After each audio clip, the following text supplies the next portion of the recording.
2 weeks before my wedding, my father stood behind his pulpit and told 2,800 people he would not be coming. I was sitting in the front row when he said it. Section A, seat 12, the same seat I'd sat in every Sunday of my whole life. 3 cameras rolling. The whole service streaming live to who knows how many more. He looked out over that congregation, the one he'd spent 18 years building, and he told them his own daughter was about to marry, and I want you to hear the exact words he used: damaged goods. A widower. A man with a little girl who'd lost her mother. He said, godly women don't take on another woman's burden. He said the man I loved had a red flag hanging over him, and that flag was a dead woman. And then, with me sitting right there, close enough to see the sweat on his collar, he asked all 2,800 of them to bow their heads and pray that I would come to my senses. My mother sat next to him and nodded along. But here's what my father didn't know that morning. He didn't know that 2 weeks later, a 6-year-old girl in a purple sash was going to walk down my wedding aisle holding a homemade sign. He didn't know 11 million people were about to read what that little girl wrote in purple marker. And he had no idea that one sentence, printed in the crooked handwriting of a first grader, was going to take everything he'd built and crack it right down the middle. Before I tell you what that sign said, stay with me. Because how we got to that aisle is a story you're not going to forget.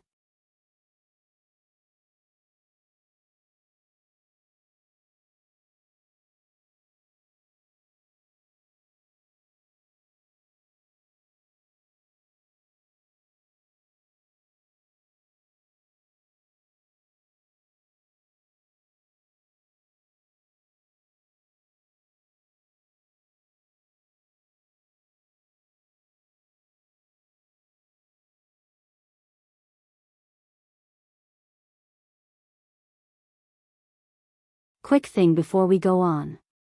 If you grew up being told that love comes with conditions, that image matters more than people, then this story is going to hit somewhere real.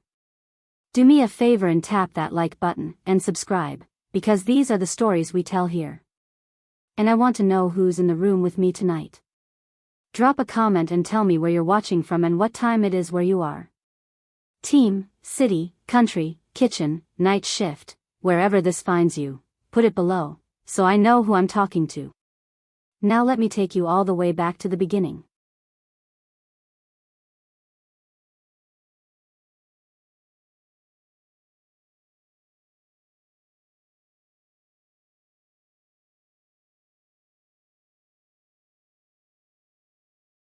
My name is Naomi Whitfield. I'm 29 years old. And I grew up performing. My father is Pastor Dean Whitfield. He built Cornerstone Faith Church in Nashville from a rented school cafeteria back in the late 90s into a sprawling complex with a coffee bar, a bookstore, and its own parking team in orange vests. I was 7 when we moved into the big new building. I remember him crying at the dedication, telling everyone God had blessed his faithfulness. Looking back, I think what he meant was that his image had finally paid off. Sunday mornings in our family weren't about worship. They were about performance. We sat front and center, Section A, seat 12, the same spot for 18 years, where the cameras could always find us. My mother made sure my brother and I were dressed like we were posing for the cover of a magazine. Pressed. Polished. Camera ready. Because the cameras were always rolling, 3 services a morning, all of it streamed. People watched us. That was the entire point. I'll tell you how deep it went. When I was 12, my mother pulled me into the bathroom off the church office because my hair had come a little loose. She crouched down, fixing my ponytail, and she said, "Low, so nobody would hear, do you want people to think we're falling apart?" I didn't understand at 12 what my ponytail had to do with our family falling apart. I understand it now. It was never about the hair. It was about the picture. And the picture had to be perfect. Every Sunday at 1:15 sharp, we'd get home from the late service and sit down to the same lunch, and my father would say the same thing over the same rotation of memorized prayers. He'd say, "Our family isn't like other families. We're held to a Before I get to him, you need to understand the rules I grew up under. Nobody ever wrote them on a wall. But every single person in that family knew them by heart. Don't date anyone outside the church. Don't question leadership where people can see you. Don't air a single family problem. And never, never, bring home anyone who might complicate the testimony. Anyone divorced. Anyone from what they called a broken home. Anyone carrying what they called baggage. My older brother learned to play that game young. Marcus married a worship leader from another big church when he was 26. Blonde, gifted, from a family of deacons, she checked every box on the invisible list. My father officiated. 350 guests. Full blessing, front to back, because she fit the picture. I still remember that wedding. The custom lighting. The string quartet. My father up front with tears in his eyes, calling it the proudest day of his life. He'd spent, I found out later, close to $40,000 on it, and never blinked. Because that wedding was a billboard for the family brand, and my father never met a billboard he wouldn't pay for. I thought I was headed for the same thing. I really did. Then, at 27, I took a job as a counselor at Oak Ridge Elementary, just to pay the bills while I figured out my life. And that job cracked me wide open. Because for the first time, I sat across from people who were truly hurting, and not hiding it. A second-grade boy whose single dad worked overnight shifts and still showed up to every conference, gray-faced with exhaustion, but there. A little girl being raised by her grandmother after both her parents died in a wreck. Kids who shared a bedroom with 4 other people. Kids who wore the same shoes till they came apart at the seams, and were loved so fiercely by their families it made my chest ache. And it hit me. In my father's church, we talked about grace for 2 hours every Sunday, but I had never once seen a single soul truly needed in that building. Everybody who walked through those doors was already cleaned. It was a Friday night in May. Our school threw a Reading Under the Stars event out at the park, 80-some families spread out on blankets under string lights, kids taking turns reading picture books out loud. I was running the sign-in table. And that's when I noticed her. A little girl, maybe 6, in a butter-yellow sundress with tiny books printed all over it, sitting in a circle of kids reading a story out loud like she'd done it 100 times before. When she finished, she stood up and took a little bow. The other kids clapped. A few feet back stood her father. Not hovering. Not fussing. Just watching her, with this quiet look on his face like she was the best thing he'd ever seen. Later, after the reading circles broke up, I saw that same man walking the rows with a grocery bag, picking up the paper cups and napkins the families had left in the grass. Nobody asked him to. He was just doing it because it needed doing. I walked over. You don't have to do that. I know, he said, and smiled. Sadie loves these nights. Her mom used to read to her every single evening. We're keeping that going. Her mom. Past tense. I didn't push it. I just grabbed a bag and started picking up cups beside him. We didn't talk much. Every so often he'd nod toward his daughter, who was showing another kid how to hold the book so everybody could see the pictures, and he'd get this look on his face, proud and a little wrecked at the same time, the way you look at something you love that reminds you of something you lost. I found out later that was exactly what was happening. She has her mother's hands, he told me once. When she reads, I see Sarah. Every time. And before they left, I watched something I'd never seen a grown man do. He knelt down behind his daughter and braided her hair. She stood there chattering about the books she'd heard, and he sectioned her hair into 3 parts and worked it into a braid, gentle, patient, like he'd done it 10,000 times. Because he had. I didn't even know his name yet. But I knew I wanted to. His name was Caleb Monroe. 32. A middle school history teacher, an assistant basketball coach. And the reason he braided his daughter's hair like it was second nature, was a story that would break your heart and put it back together at the same time.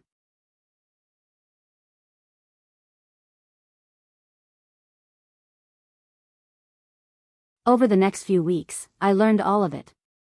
Caleb's wife was named Sarah. She died 6 years earlier, at Vanderbilt, at 3:42 in the morning, during an emergency delivery. Something called an amniotic fluid embolism. It's rare. It's brutally fast. She was alive at midnight and gone before the sun came up. The baby lived. Sarah didn't. He named their daughter after her. Sarah. But everyone called her Sadie, so the little girl and the memory could each have a name of their own. And then he raised her by himself. He never dated. Never remarried. He just worked, coached, came home, cooked dinner, read to his girl, put her to bed, and wrote in a journal. That journal is the thing you need to remember, so hold on to it. It was a plain blue journal that he kept on his nightstand. And every so often, he'd write a letter in it, to Sarah, his late wife. He'd write about their daughter. The first day of kindergarten. The first time she rode a bike without falling. The first chapter book she read all by herself. He told me once, I want Sadie to grow up knowing her mama was part of every moment, even the ones she wasn't here for. He showed me one entry, early on, and I've never forgotten it. He'd written about Sadie's first day of school, how she'd insisted on wearing a dress her mother had once picked out, how she'd stood at the bus stop with her little backpack, and how he'd driven around the corner and cried in the car for 20 minutes before he could go to work. At the bottom he'd written, "She's got your stubbornness, Sarah. You'd be so proud. I'm doing my best. I promise I'm doing my best." Blue ink. A dead woman's name at the top of every entry. 6 years of a man refusing to let his daughter forget where she came from.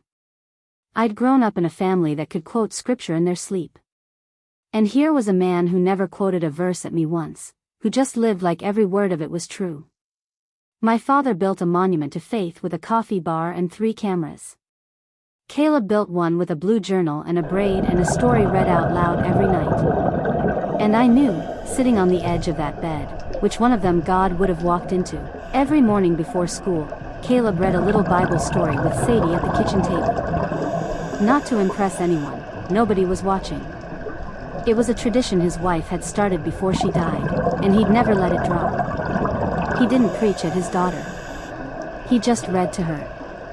Then he'd make her breakfast, braid that hair, and walk her to the bus stop. No cameras.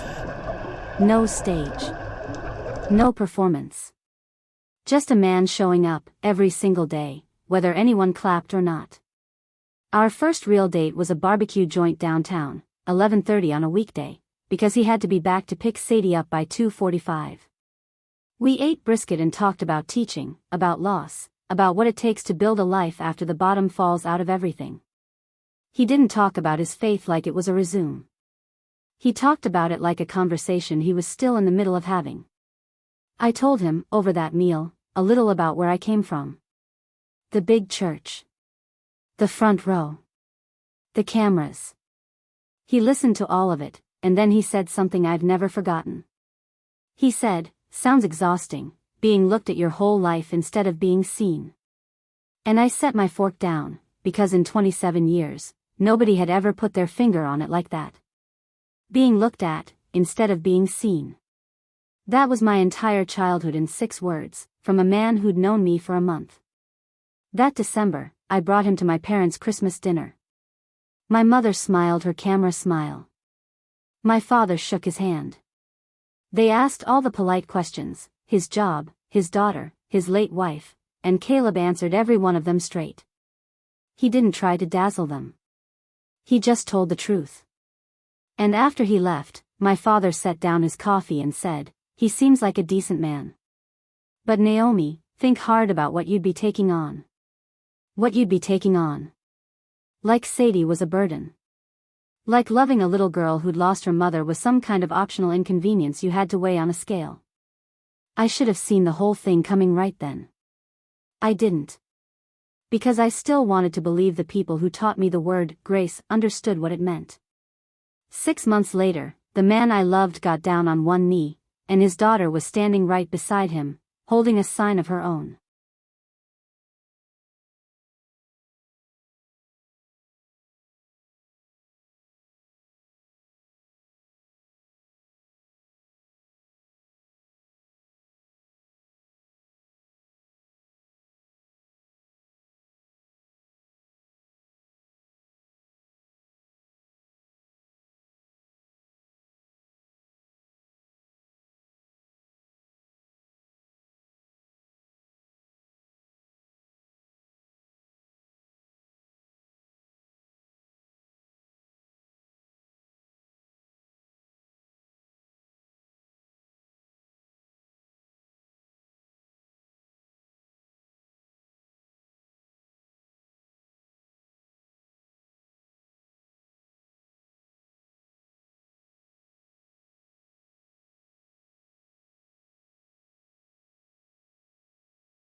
He proposed in June, at 6:18 in the evening, at the botanical garden where we'd had our first real conversation. A simple ring, $1,200. And here's the part that gets me every time. Sadie helped him pick it out. When he knelt down, that little girl stood next to him holding up a piece of poster board she'd colored herself. It said, "Will you be my bonus mom?" I said yes before he even finished asking. I called my parents that night. I was so excited I could barely hold the phone. Naive, maybe. But excited. My father answered. I told him we were engaged.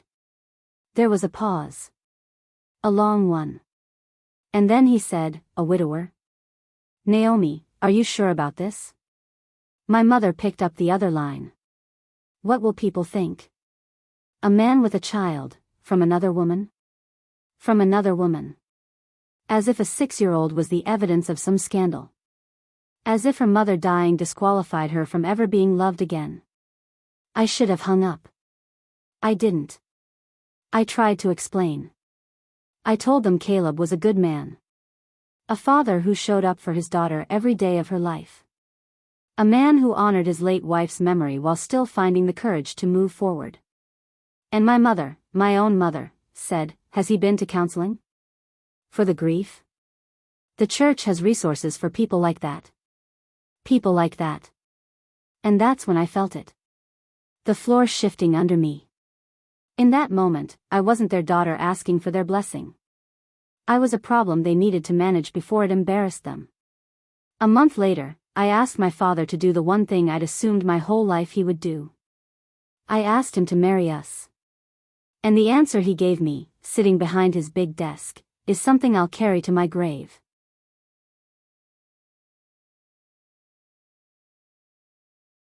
We met in his church office on a Tuesday morning.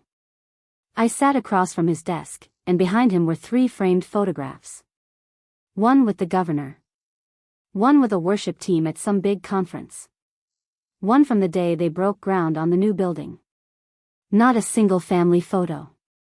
Not one. He folded his hands and said, "It sends the wrong message, Naomi. A pastor's daughter, marrying a man whose first marriage ended in tragedy. People will ask questions." I said, "His first marriage didn't end. His wife died." "I've spent 18 years building this ministry," he said, calm as anything. "I can't let personal matters compromise the witness." "Personal matters?" I said. "I'm your daughter. You're also a leader's child. That comes with responsibility." My mother was in the chair beside me. She reached over and laid her hand on top of mine. "Darling," she said, "if you insist on doing this, we'll support you privately. But we cannot be publicly associated with the ceremony." Publicly associated. Like my wedding was a lawsuit. I pulled my hand back. "So you won't come?" "We didn't say that," my mother said.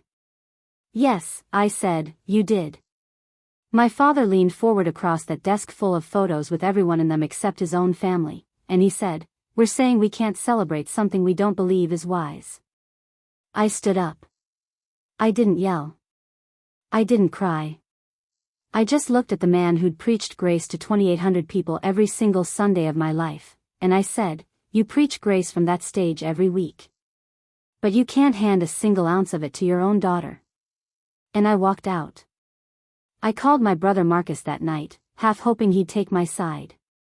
He'd always been the golden one, the one who played the game right, but he was still my brother. I told him what our father said. There was a long pause on the line, and then Marcus said, "Quiet, Naomi, he's not wrong to be worried about how it looks." And I understood, right then, that I was alone in my own family. My brother wasn't cruel. He'd just spent 32 years learning that the picture came first, and he couldn't imagine a world where it didn't.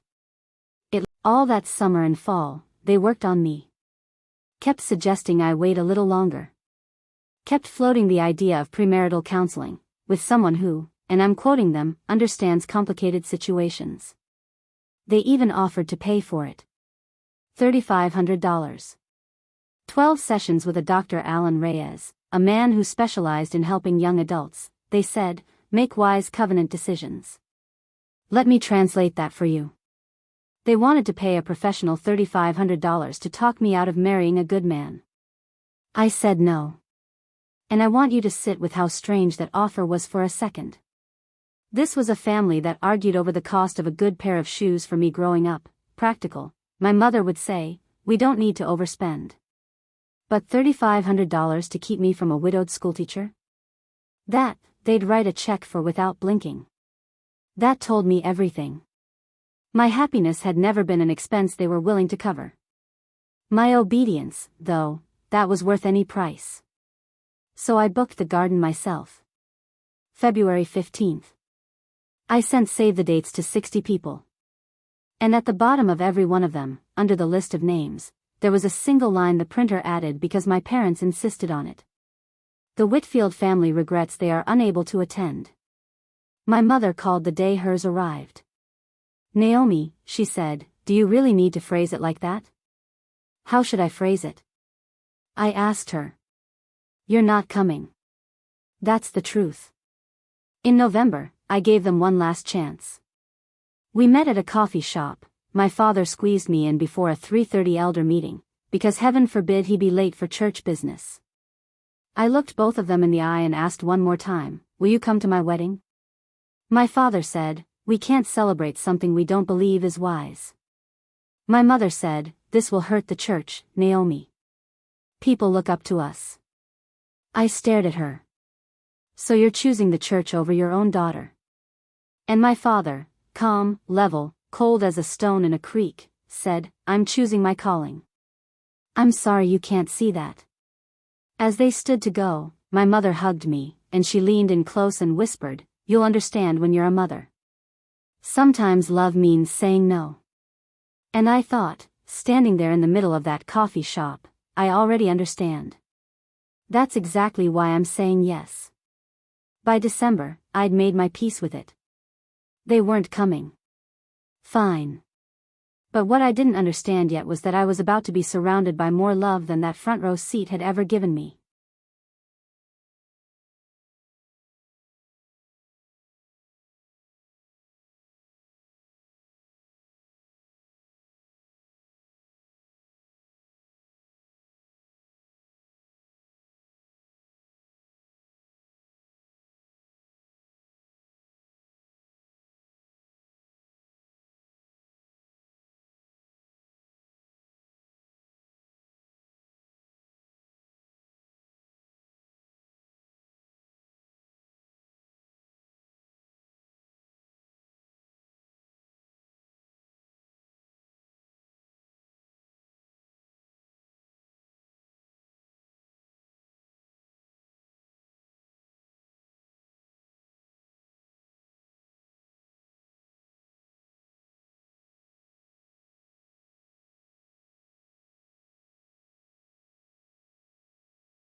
Here's the thing nobody warns you about when your own family walks out on you. Sometimes it makes room for the people who were meant to walk in. My best friend Dana, who used to help lead youth group at Cornerstone before she quietly left for a smaller church, stepped in and became my wedding coordinator, free of charge. Teachers from my school volunteered. Parents from Sadie's school signed up to bring the food. Caleb's fellow teachers donated their time and their hands. And Sadie's grandparents, Caleb's late wife's own mother and father, showed up to every single planning meeting with a casserole and a hug and more encouragement than I knew what to do with. 60 confirmed guests. A little taco bar from a local spot for the reception, under $900. Flowers donated by the parent of one of my students who owned a shop. No hired planner. No fancy photographer. Just a room full of people who loved us for free. And then, in late January, Sadie came to me with an idea. She wanted to walk down the aisle holding a sign, like the flower girls do, she said, but with words on it. Caleb wasn't sure. He knelt down and asked her, "Baby, are you certain you want to?" And she nodded and said, "I want everybody to know I'm happy Miss Naomi is marrying my daddy." I said yes on the spot. I asked her what she wanted it to say. She thought hard, then shook her head. "I don't know yet. Can I think about it?" I want it to be a surprise. For the next 2 weeks, that little girl worked on her sign in secret, with her first grade teacher helping her spell the hard words. She wouldn't let me see it. Not a peek. And every one of those people, the teachers, the neighbors, the grandparents, that 6-year-old with her secret poster board, every one of them showed up. The people who were supposed to love me the most stayed home. And the people who owed me nothing filled every chair. If somebody ever showed up for you when your own family wouldn't, type it for me. Type "showed up" in the comments. Because in about 2 minutes, a first grader is going to teach a whole garden full of grown adults what those 2 words really mean.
February 15th. 68 degrees in Nashville, warm for winter, the kind of day that feels like a gift. I got ready at Dana's house with 3 bridesmaids. A simple ivory dress, $650 from a little boutique. No veil. Just flowers in my hair. Caleb and Sadie got dressed at home, and Dana told me later that Sadie kept checking her bag every 5 minutes, the one with the rolled-up sign inside. She asked her daddy, "What if people don't like it?" And Caleb told her, "Baby, you made it from your heart. That's the only thing that matters." At 3:45, I turned my phone off. There was no message from my parents. There was never going to be one. 60 guests sat in white garden chairs, in neat rows, under a soft afternoon sky. Dana's husband, an ordained minister, stood up front to marry us. A dad from Sadie's school played acoustic guitar. The bridesmaids came down the aisle first. And I want you to picture the front row for a second. 2 chairs on the end sat empty. Nobody had planned it that way, exactly, but everybody understood. 2 seats, no one in them, on the day a father was supposed to give his daughter away. I made myself not look at them. I looked at Caleb instead, waiting for me up front in a gray suit, turning his wedding ring over and over in his fingers the way he did when his heart was full. And then it was Sadie's turn. The minister smiled and said, "And now, our flower girl. Although she's got something a little different to share with us today." Sadie appeared at the back of the aisle in a white dress with a purple sash. Her choice, purple was her favorite color. In her 2 hands she held a rolled-up piece of poster board, tied with a purple ribbon. She looked so small standing there, and for 1 second I saw her glance up at her daddy like she was checking to make sure it was okay. He gave her the tiniest nod. And she squared her little shoulders and started walking. She walked slowly down that carpet of white rose petals. And halfway down, she stopped. She untied the ribbon. She unrolled the sign. And she turned it around to face all 60 of those people. Purple marker. The crooked, careful handwriting of a 6-year-old. Her teacher had helped her spell it, but every word was hers. It said, "My daddy says love means showing up. Miss Naomi shows up for me every single day. So now she's my family." And underneath, in smaller letters, she'd added a line all by herself. "My mama in heaven picked her. I just know it." The whole garden went silent. Dead silent. And then, from somewhere in the rows, I heard a sound, a sharp little gasp, almost a sob. Sadie looked confused for a second. Then she saw me crying up at the altar, and she dropped the sign and ran. Caleb stepped forward with tears pouring down his face and swept her up into his arms. I kissed the top of her head. And the whole place broke, applause, weeping, grandparents with their hands pressed over their mouths. That woman was Dana's sister. And that night, at 9:47, she posted the video online with a simple caption, "When a first grader understands love better than most grown adults." She didn't tag a soul. She just wanted to share something beautiful. By midnight, it had 3,000 views. Caleb and I were on our honeymoon, one weekend at a little bed and breakfast an hour outside the city. We'd promised each other we'd stay offline. Just be married. Just be still. Sunday morning, I woke up to a text from Dana. Have you checked your phone?" I texted back that we were unplugging. "Naomi. You need to get online." I opened the app. The video was everywhere. By that afternoon, 890,000 views. By that evening, over 2 million. Local mom groups were sharing it. Teacher networks were sharing it. And the comments were multiplying faster than I could read them. Where were her parents? "This baby understands the gospel better than most preachers do. Somebody find out what church this family goes to." My stomach dropped straight through the floor. By Monday, 5 million. And then somebody recognized the garden. Then somebody wrote, "Wait, is that the pastor's daughter from Cornerstone Faith in Nashville?" And then someone else, "I go there. Her father is the senior pastor, Dean Whitfield." And the whole thing detonated. Her parents run a megachurch and skipped her wedding? I'm a member there. This is unbelievable. They preach family values from that stage every single week. By Tuesday night, 11 million views. Local news picked it up, heartwarming wedding moment goes viral. And buried down in the third paragraph, one line, the bride's parents, well-known local church leaders, were notably absent from the ceremony. By then it had jumped every fence it could find. Teacher groups across the country. Parenting pages. Faith accounts of every stripe, arguing in the comments about what my father owed his daughter. People who'd never met me were stitching their own stories onto the video. This happened to me too, over and over, thousands of times. A woman wrote that her father skipped her wedding for marrying outside their faith and she'd never told a soul until that moment. The video had stopped being about me. It had become a mirror, and half the internet was looking into it and seeing their own family staring back. I turned my phone back on to 53 missed calls. Caleb had 40 texts from parents of his students, every one of them kind. And one text sat there from my mother. 3 words. "We need to talk." I didn't answer. Because for the first time in 29 years, the picture my family worked so hard to protect was cracking in front of the whole world, and there was nothing my father could preach that would fix it. The Sunday after my wedding, my father stood up and preached a sermon about trusting God's plan. I wasn't there. But half a dozen people texted me about it, because it was so painfully awkward to sit through. He talked about how God's ways aren't our ways. How leadership sometimes means making hard choices other people won't understand. He never said my name. He never said the word wedding. He never mentioned the video. But every single person in that building knew exactly what he was doing. Attendance that morning, down almost 200 people. The offering, down 12%. And in the parking lot afterward, people didn't scatter the way they usually did. They lingered. They stood in little clusters and talked, low, for 40 minutes. One member walked right up to my father and asked him about my wedding to his face. My father's smile went tight as a wire. "That's a private family matter," he said. And the man said, "Well, it's pretty public now, isn't it?" And the messages started coming to me. Dozens of them, then more than 100. People I'd known my whole life.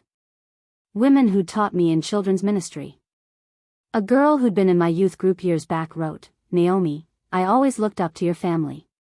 You're the one who taught me about unconditional love. I don't understand how they could miss your wedding." I read that one 3 times. Because she was right. I had taught her that. I'd stood in front of a room of teenagers and preached a love with no strings on it, a love I'd never once been shown at home. Most of the messages were kind. Some of them defended my parents' right to their boundaries, and that word in their mouths made me want to laugh, because a boundary is something you set to protect yourself from harm. What my parents did wasn't a boundary. It was an eviction. They evicted their own daughter from her own family and called it holiness. A few weeks later, I decided to speak. Not with anger. Not with a single insult. Just with the plain, clean truth. I wrote it out. Caleb read it. Sadie's grandparents read it. Dana read it. Every one of them said the same thing, "Post it." So I did. I laid out the whole story on my own account, who my parents were, how I'd grown up learning about grace and mercy from that pulpit every Sunday. How, when I fell in love with a widower, a teacher, a faithful father, they told me it would complicate their testimony. How they asked me to wait, to reconsider, to think about what people would say. And how, when I married him anyway, they chose to stay home. Not because Caleb wasn't a good man. Not because Sadie wasn't a wonderful child. But because they were afraid of how it might look. I wrote, my parents taught me the words for grace. Caleb and Sadie showed me what it truly is. And I wrote that I was setting boundaries with my parents, not out of anger, but out of clarity. I signed it with my new name. Naomi Monroe. Yes, I'd taken his name, and I was proud of it. That post reached nearly 1 million people in 3 days. It got shared by teacher groups, by parenting pages, by people who'd left hard churches of their own. The top comment, with thousands and thousands of likes, said just one thing: this is what the gospel is supposed to look like. And then Dana did something I didn't ask her to. She posted 3 pictures. The first, my save the date, with that cruel little line at the bottom about my family being unable to attend. The second, the church bulletin from the Sunday after my wedding, my father, front and center, preaching about trusting God's plan, with not one word about his own daughter. And the third, a photo from the ceremony itself. Two empty white chairs in the front row, with white ribbons tied to them. Reserved seats. For two people who never came. Her caption was one word. The comments came like a flood. So he was well enough to preach, but not well enough to walk his own daughter down the aisle? The ribbons on those empty chairs, I can't stop crying. This is what it looks like when image matters more than your own child. And Cornerstone Faith Church turned the comments off on every post they had.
Now here's where I have to bring you back to that blue journal.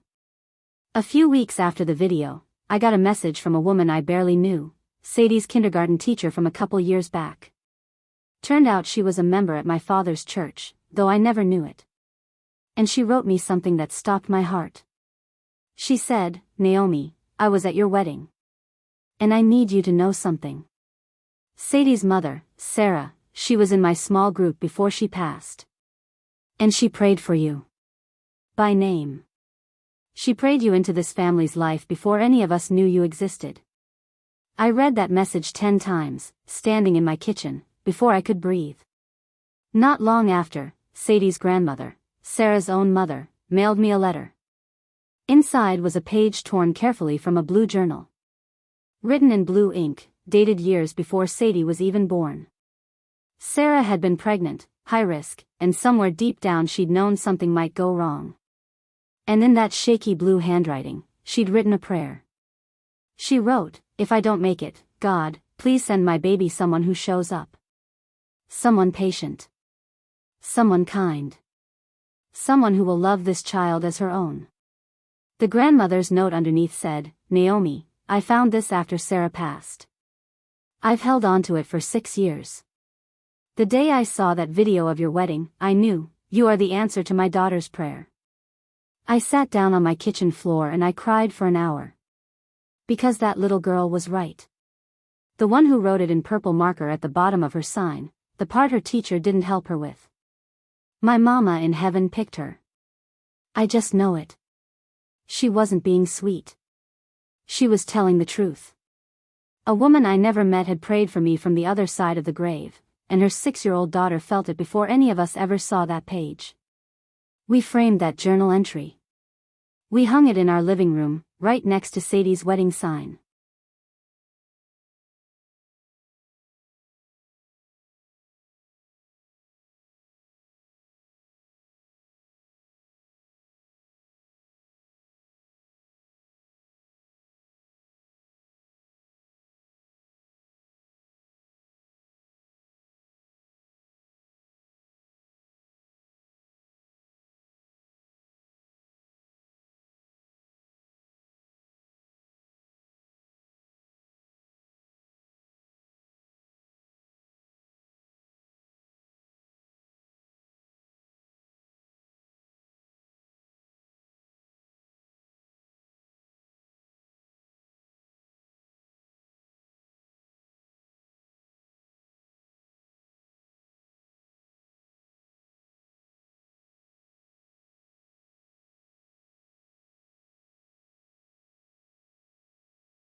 Here's where we are now. My parents' church didn't collapse. It just, slowly emptied. A little more each week. The women's ministry my mother led lost nearly a fifth of its people. Eventually the elders pushed my father to say something from the stage. It wasn't an apology. It was 38 minutes of a sermon with 2 minutes buried in the middle about his family going through a difficult season, and how grateful he was for everyone's grace while they navigated private matters. He used the word grace 7 times. He used my name 0. My mother, months later, started reaching out. First it was, can we just try family therapy? I said yes, but only with a therapist who had nothing to do with the church. She went quiet. Then it was, can we at least get dinner? And I wrote back, when you're ready to say sorry to Caleb and to Sadie, not to fix your image, but because you mean it, call me. Until then, we're done. She never called. But here's the part that told me who they really were. A little while later, my mother reached out one more time, not to apologize, but to ask if I'd consider posting a statement saying the whole thing had been a misunderstanding, that they'd simply had a prior commitment the weekend of the wedding. She wanted me to lie for them. To help them rebuild the picture. That phone call lasted 6 minutes, and when I hung up I sat at my kitchen table and felt something I hadn't expected, not anger, not even sadness. Just a kind of quiet.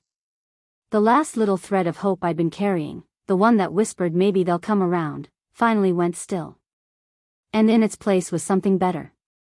Peace. On Mother's Day, I sent her flowers anyway, with a card that said, I still love you. But I can't trust you with my family. No answer. When Sadie turned 7, we threw her a birthday party, 25 kids, teachers, neighbors, both sets of grandparents who chose to be there. My parents weren't invited. Sadie asked me about it once. Why don't your mommy and daddy ever come to our house? And I knelt down and told her the truth, gentle as I could. Because not everybody you're related to is safe for your heart, baby. And that's okay. She thought about it, nodded, and ran back off to play. Kids are so much better at boundaries than grown-ups are. Later that year, Caleb and I started something called Sarah's Promise Fund, a scholarship for children of single parents who want to go to college, named for the woman who prayed for our family and the little girl who taught millions of strangers what love looks like. We funded the first one with the money that video earned, plus donations from people all over who'd followed the story. When my parents saw the announcement, they emailed. We'd like to contribute. I forwarded it straight to the scholarship board. They accepted it, anonymously. I never wrote back. Sadie's sign hangs in our front hallway now, professionally framed, right beside her mama's blue journal page. Underneath both of them is a little plaque with one line of scripture on it, and a little child shall lead them. It's the first thing you see when you walk through our door. Sometimes Sadie asks to take that sign to school for show and tell. We always let her. On our 1-year anniversary, we went back to the garden, the same spot where Caleb proposed, the same spot where we married. Sadie wore purple, of course. And she looked up and asked, can we come here every year? And I told her, every single year, baby. Even when you're all grown up. My parents taught me the vocabulary of faith. The right words. The right posture. The perfect picture for the camera. But Caleb and Sadie taught me the actual language. And I finally understand what my father never did, up on that stage, in front of all those people. Grace isn't something you preach. It's who you show up for, especially when showing up costs you something. My father performed grace for 2,800 people every single Sunday for 18 years. And a 6-year-old girl with a purple marker showed more of it in one slow walk down an aisle than he managed in his whole career. Because family was never about who you're related to. It's about who showed up. And on the day it mattered most, the people who were supposed to love me stayed home, and the people who chose me filled every seat in the house. That anniversary night, after Sadie fell asleep in the car on the way home, I posted the photo of the 3 of us back in that garden. And the comments filled up with strangers telling me their own stories, people who'd walked away from churches that hurt them, people who'd set boundaries with family for the first time in their lives, people who found the courage from a video of a little girl and a purple sign. One woman wrote that her own parents had cut her off years ago, and that watching Sadie walk down that aisle was the first time she'd let herself believe she wasn't the problem. And that's when I understood, all the way down, that this was never only my story. It belonged to every person who was ever taught that love had to be earned, that approval could be revoked, that the picture mattered more than the people standing in it. To all of them, to you, if that's you, I want to say the thing it took me 29 years and one first grader to learn. You were never the burden. You were never the red flag. You were just waiting for the people who'd finally show up. And the day they do, you'll understand, that's what family was supposed to feel like the whole time. If you've ever been made small by the very people who were supposed to lift you up, if you ever had to choose love over their approval, then this story was for you. Do me one last favor. Tell me in the comments, who showed up for you when your own family wouldn't? And type bonus MOM if you're somebody's chosen family, by blood or not, because that's a title you earn, not one you're handed. If this one moved you, hit subscribe and share it with someone who needs to hear it tonight. I'll see you in the next story.